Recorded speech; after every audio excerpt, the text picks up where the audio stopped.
The last person who ever lived. Late last year, on a night where the air was as cold as it was clear, a black leather-bound notepad fell through a hole that existed only for the tiniest moment. The rip in time produced an explosion that smashed windows and set off car alarms. An entire street woke up at 3 a.m. to the disturbance.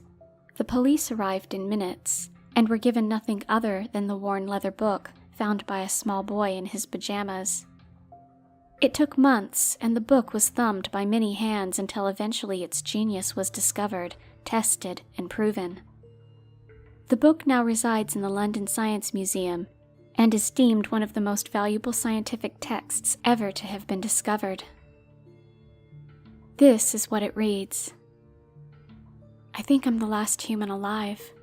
This place I am in is in many ways a paradise. Although the sign into town still stands, there's not a lot else that does. I came here because I remember how Sakondiga Lake looks so beautiful in the sunset. I found a small rowing boat a couple years ago that had held together over tens of years in its storage shed, so I spend most of my days fishing out on the water. This place has none of the horrors I have come across, but also none of the people I love. No people at all, in fact. It's just me, this book, and my machine. And I'm ready now. Let me tell you how I got here. My name is Julian Brown. I live at 71 O'Neill Street, Kingston, New York, and as far as I know, I am the world's first and only time traveler. I suppose I have a new title now as well. I'm the last human to ever live on planet Earth. I would try and put this nearer to my home, back south, but it's too far for me now. I just hope it lands in good hands. In the year 2026, I will finalize the working version of my time machine. The time hopping had become reality when I realized that it is only possible to travel forwards in time. Attempting to travel backwards would immediately change history, and then the future that develops is different to the one in which the traveler leaves, thereby making it impossible for them to have ever left in the first place. As it turns out, the butterfly effect has profound complications when it comes to time travel. My first jump took me forward 1 week. As you'd expect, life was the exact same as it was when I left, except my work had let me go. I didn't mind much. The discovery I had made was incomprehensibly valuable. So a week went by in the blink of an eye. I took a walk around the neighborhood, making sure everything was in working order, both for me and the world itself. Once I was happy that there was no complications, I took the machine to the little garden at the back of my house. Another blink of the eye, and 6 months had passed. I remember the grass from the garden lapping at my ankles. It was long and unkempt from a half a year of not being cut. I went into the house, and my unclean plates on the side had grown considerable mold. I took my phone out of my pocket and found hundreds of emails, missed calls, and texts displayed on the screen. I called my poor 70-year-old mum, and she cried. I went over and explained where I'd been. I couldn't believe I hadn't bothered to think about her. She tried to talk me out of my plans, but by this point it was too late. I had to go further. I had to see what was next for us all. She promised me she would hide my work and sell my home. Looking back, I wish I had listened. I wrote a will, said goodbye to my family, and what few friends I had. It was profound. I felt as though I was purging myself of the world I had lived in for my entire life. In 6 months, my mother could claim on my life insurance policy. Next, I jumped 30 years. My phone no longer worked.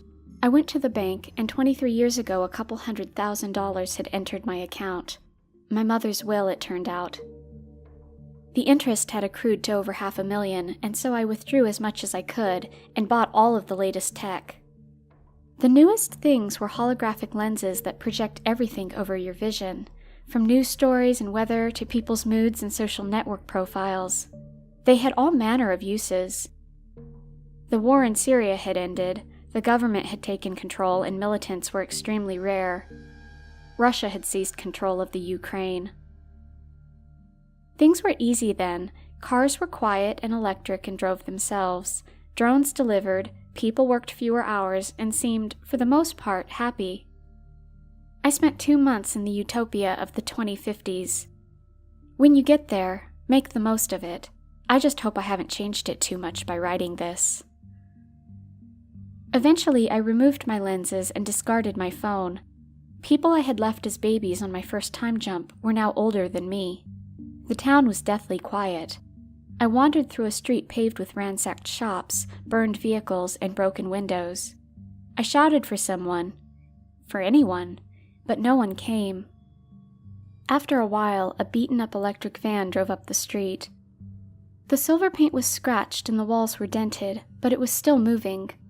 A red light on the top of the bus pinged to green, and it came to a halt by an old bus stop. Without really thinking, I ran to the van and hopped in. With no driver, the whole of the inside of the shuttle was made for passengers, so I sat at the front.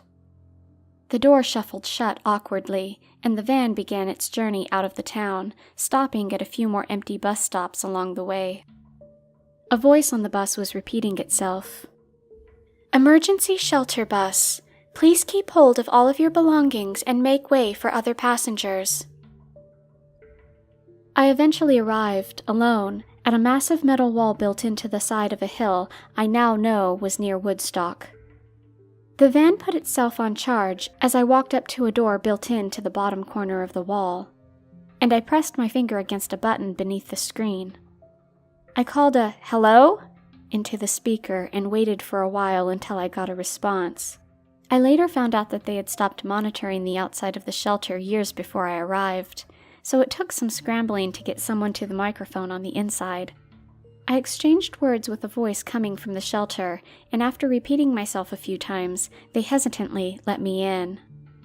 Russia had made a move beyond Ukraine, and beyond subtle threats. Their bombs had not come from the air, but from the sea, and they had not really been bombs at all. Anyone near the coast had no chance of avoiding the attack. They, along with a large percentage of the world, had come to be known as hounds. The hounds were people that had been infected by a chemical attack that had simply been able to change the chemistry in their brains. They had been left in a constant fight or flight mode and had lost the ability to converse or think logically. This had resulted in rioting and stealing and eventually a total breakdown in the economy. The chemical attack was passed by infection, and before long these massive shelters had been constructed all over the world. In even less time, they were populated. I stayed at the shelter for a few days. People saw hope in me, but there was really nothing I could do. By 2086, we were no longer advancing. Survival was the prime target now. I went out on a couple of excursions for vital supplies with a small group. The virus was only passed through bodily fluids, so as long as we stayed away from the hounds, we should have been fine. As we were exploring around a nearby town, we heard screams from the half-humans. We jumped into a nearby diner and took up defense behind the food counter. We were silent, but they found us anyway. From all around us, the hounds appeared from street corners and roofs. I heard heavy footsteps above my head. Men, women, and children came for us. Their eyes locked on all of us as the bodies outside began to shrink in on our defense like the closing of a drawstring bag. They carried weapons. It was mostly just scavenged weaponry, metal poles and bats and hammers. As the first hound got to the glass-fronted door of the diner, one of us fired. It hit a small boy in the center of his forehead, and he fell to the floor in an instant. The others trampled over him, taking bullets and falling themselves. The others told me to go, and they didn't mean to go back to the shelter. I wasn't armed, and in their own words, I was a hindrance in the current situation. I went into the back room and pulled the little machine out of my pocket and set it for a week. When I reopened the door, the floor was slick with blood.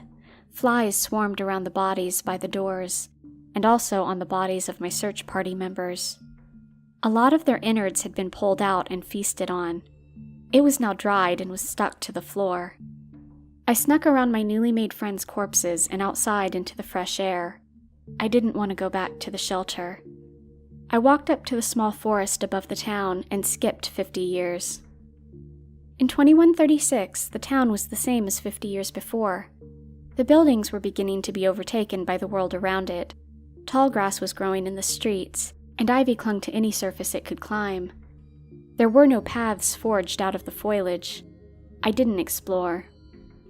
Another 50 years, another growth spurt from the flora. A building had fallen down, probably weakened from the plants splitting any cracks wider with their roots. Animals were in abundance.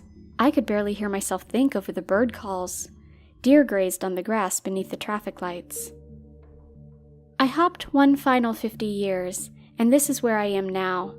I've lived a fantastic life over the last 5 years in these times. I built myself a home within one of the once decrepit buildings in the town. It has a great view of the lake at sunset. I've hunted deer, rabbit, and boar. I found books to occupy myself with over the years. But I'm done now. I want to travel further to see what is next, but I cannot. I cannot risk not being able to send this book back to you all. And the second I do, this will all cease to exist. In the next few pages are a few things. The proof of who I am, and all of my schematics for time travel. I beg you to use this information wisely.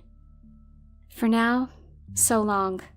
Julian Brown, May 4th, 2236.